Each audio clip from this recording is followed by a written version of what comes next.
Halo semuanya, pada kesempatan kali ini kita akan membahas tentang proses lahirnya Pancasila sebagai dasar negara Indonesia yang menjadi pedoman dalam kehidupan berbangsa dan bernegara. Yuk kita pahami bersama bagaimana perjalanan panjang para pendiri bangsa dalam merumuskan Pancasila hingga menjadi dasar negara seperti yang kita kenal sekarang. Di video ini, aku bakal jelasin prosesnya secara singkat tapi jelas, mulai dari sidang BPUPKI sampai akhirnya Pancasila ditetapkan. Yuk simak bareng video penjelasan berikut ini. Pada proses yang pertama ada pembentukan BPUPKI pada tanggal 29 April 1945. Singkatan dari BPUPKI adalah Badan Penyelidik Usaha Persiapan Kemerdekaan Indonesia yang dibentuk oleh pemerintahan Jepang untuk mempersiapkan kemerdekaan Indonesia yang diketuai oleh Dr. Kanjeng Raden Tumenggung Rajiman Widyo-Diningrat dan Raden Panji Suroso serta Ichibangase Yoshio selaku orang Jepang sebagai wakil ketua. BPUPKI terdiri dari tokoh seperti Soekarno, Muhammad Hatta, dan perwakilan dari berbagai kelompok nasionalis, agama, dan sosial. Tugas utama dibentuknya BPUPKI ini adalah untuk menyelidiki dan merumuskan dasar negara yang sesuai dengan keberagaman Indonesia. Selanjutnya, ada pidato Soekarno pada 1 Juni 1945. Sebelum Soekarno menyampaikan pidatonya, ada dua tokoh sebelumnya yang telah menyampaikan usulan tokoh tersebut adalah Muhammad Yamin pada tanggal 29 Mei 1945 yang berbunyi 1. Peri kebangsaan, 2. Peri kemanusiaan, 3. Peri ketuhanan, 4. Peri kerakyatan, dan 5. Kesejahteraan rakyat. Selanjutnya, ada usulan dari Profesor Dr. Supomo pada tanggal 31 Mei 1945 yang berbunyi 1. Persatuan, 2. Kekeluargaan, 3. Keseimbangan lahir dan batin, 4. Musyawarah, 5. Keadilan rakyat. Selanjutnya ada usulan dari Insinyur Soekarno pada tanggal 1 Juni 1945. Soekarno mengusulkan dasar negara yang ia beri nama Pancasila yang terdiri dari 1. Kebangsaan Indonesia, 2. Internasionalisme atau peri kemanusiaan, 3. Mufakat atau demokrasi, 4. Kesejahteraan sosial, dan yang terakhir ada ketuhanan yang berkebudayaan. Usulan yang disampaikan oleh Soekarno didasarkan pada analisis kondisi sosial politik Indonesia yang terinspirasi dari ideologi nasionalisme, humanisme, dan kritik terhadap sistem kolonial.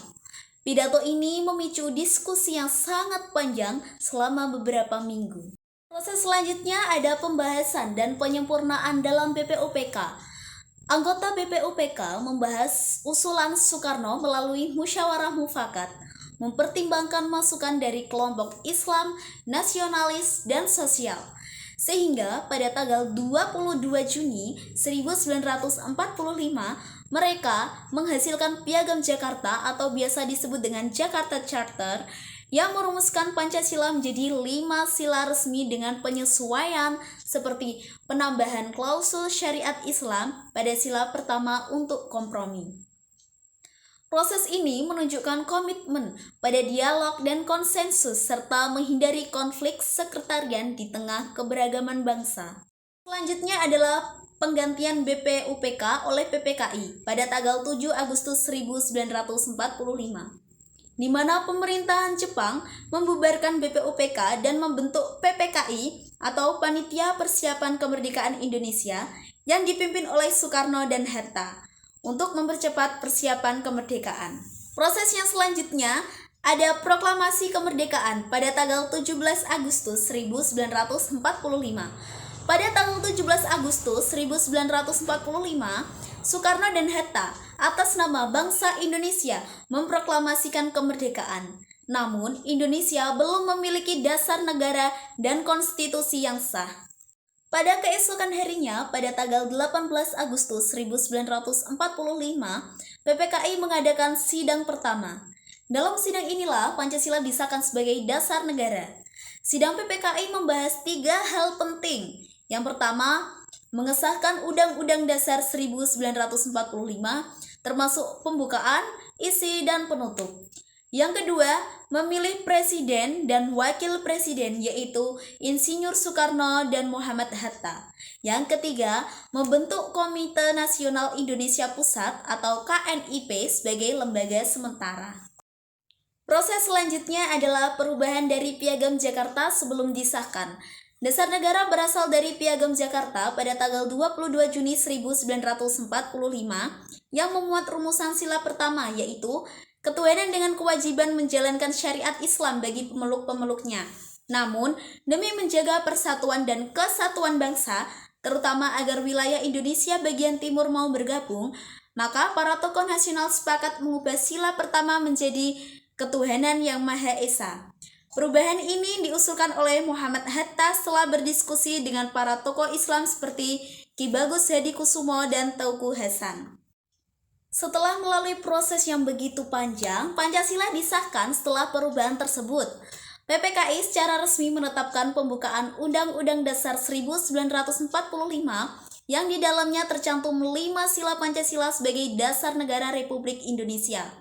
Dengan demikian, tanggal 18 Agustus 1945 menjadi hari disahkannya Pancasila secara resmi sebagai dasar negara yang berbunyi Pancasila. 1. Ketuhanan yang Maha Esa. 2. Kemanusiaan yang adil dan beradab. 3. Persatuan Indonesia. 4. Kerakyatan yang dipimpin oleh hikmat kebijaksanaan dalam permusyawaratan perwakilan. 5. Keadilan sosial bagi seluruh rakyat Indonesia. Kemudian nilai Pancasila yang tercermin dari peristiwa tersebut adalah Pancasila menunjukkan nilai-nilai luhur yang menjadi dasar kepribadian bangsa Indonesia.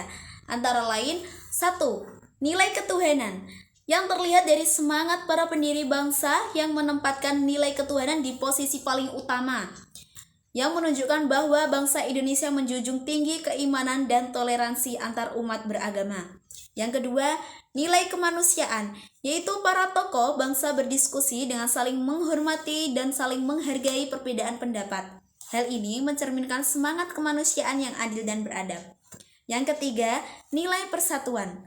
Perubahan rumusan sila pertama dari Piagam Jakarta menjadi ketuhanan yang Maha Esa dilakukan demi menjaga persatuan bangsa dari Sabang sampai Merauke. Yang keempat, nilai kerakyatan atau demokrasi. Proses perumusan Pancasila melalui musyawarah dan mufakat di BPUPKI dan PPKI mencerminkan nilai demokrasi serta semangat kebersamaan. Yang kelima, nilai keadilan sosial yang bertujuan untuk perumusan dasar negara adalah untuk mewujudkan kesejahteraan dan keadilan bagi seluruh rakyat Indonesia tanpa membedakan suku, agama, atau golongan. Lalu, apa sih pelajaran yang dapat diambil dari peristiwa lahirnya Pancasila tersebut? Hal yang dapat diambil dari peristiwa tersebut adalah kita harus bisa belajar bahwa semangat persatuan dan gotong royong harus diutamakan di atas kepentingan pribadi atau golongan. Para pendiri bangsa rela berkorban dan berdebat dengan cara yang bermartabat demi mencari dasar negara yang terbaik untuk semua rakyat Indonesia. Nilai-nilai Pancasila tetap sangat relevan bagi generasi muda karena yang pertama, ketuhanan mengajarkan kita untuk tetap beriman dan bertoleransi. Yang kedua, kemanusiaan menuntun kita untuk saling menghormati dan menolak kekerasan atau perundungan. Yang ketiga, persatuan, di mana persatuan sangat penting bagi masyarakat yang berpendapat dan di media sosial. Yang keempat, kerakyatan, meningkatkan pentingnya suara rakyat dan semangat musyawarah. Yang kelima, keadilan sosial untuk mendorong generasi muda peduli terhadap sesama dan ikut membangun bangsa dengan cara yang adil. Demikian pembahasan mengenai proses lahirnya Pancasila Dasar Negara Indonesia. Dari proses pelajaran tersebut, kita bisa belajar bahwa Pancasila lahir dari semangat persatuan, kebijaksanaan, dan nilai-nilai luhur bangsa. Semoga kita sebagai generasi muda dapat terus mengamalkan nilai-nilai Pancasila dalam kehidupan sehari-hari demi kemajuan Indonesia. Terima kasih, see you teman-teman.